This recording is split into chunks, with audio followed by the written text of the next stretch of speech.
नमस्कार। गुजरात के पवित्र शहर द्वारका में एक ऐसा मंदिर है जो प्रेम और अलगाव की एक बहुत ही अनोखी कहानी कहता है। ये मंदिर है रुक्मणी देवी का, जो अपने ही पति भगवान कृष्ण के मंदिर से काफी दूर अकेला खड़ा है। तो आज हम इसी दूरी के पीछे छिपे रहस्य को जानने की कोशिश करेंगे।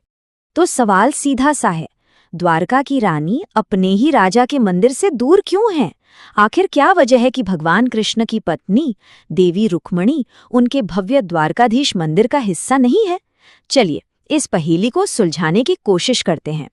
और ये दूरी कोई छोटी मोटी नहीं है, पूरे 2 किलोमीटर की। लेकिन ये सिर्फ एक फिजिकल डिस्टेंस नहीं है, ये प्रतीक है एक श्राप का, एक ऐसी कहानी का जिसने इस दिव्य जोड़ी को अलग कर दिया। तो आखिर इस अलगाव की वजह क्या है? इसका जवाब हमें मिलता है पौराणिक कथा में। ये कहानी है सम्मान की, एक छोटी सी भूल की और उसके ऐसे नतीजों की जो सदियों तक कायम रहे। तो कहानी शुरू होती है एक न्योते से। भगवान कृष्ण और रुक्मणी ने ऋषि दुर्वासा को खाने पर बुलाया। हाँ, वही दुर्वासा ऋषि जो अपने गुस्से के लिए जाने जाते थे।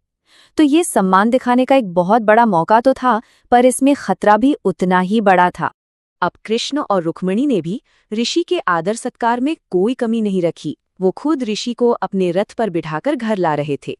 रास्ते में देवी रुक्मिणी को बड़ी जोर की प्यास लगी।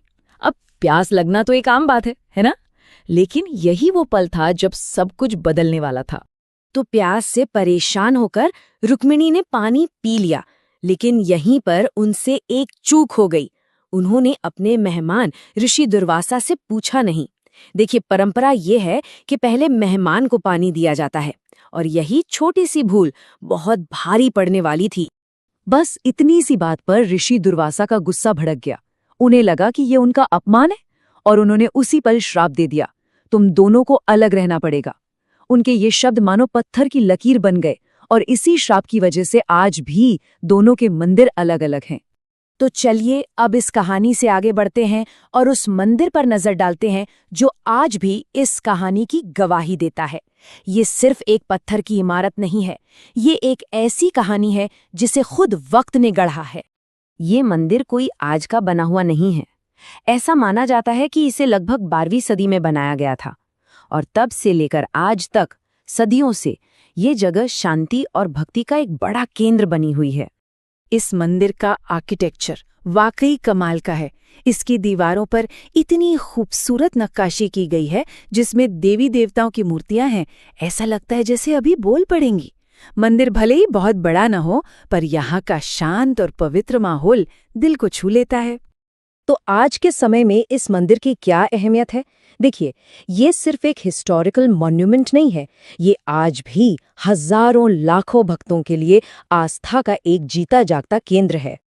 और एक दिलचस्प बात बताएं, ये मंदिर उन कपल्स के लिए बहुत खास माना जाता है जो एक खुशहाल शादीशुदा जिंदगी की कामना करते हैं। ऐसी मान्यता है कि यहाँ पूजा अर्चना करने से रिश्तों में प्यार और मिठास आती है।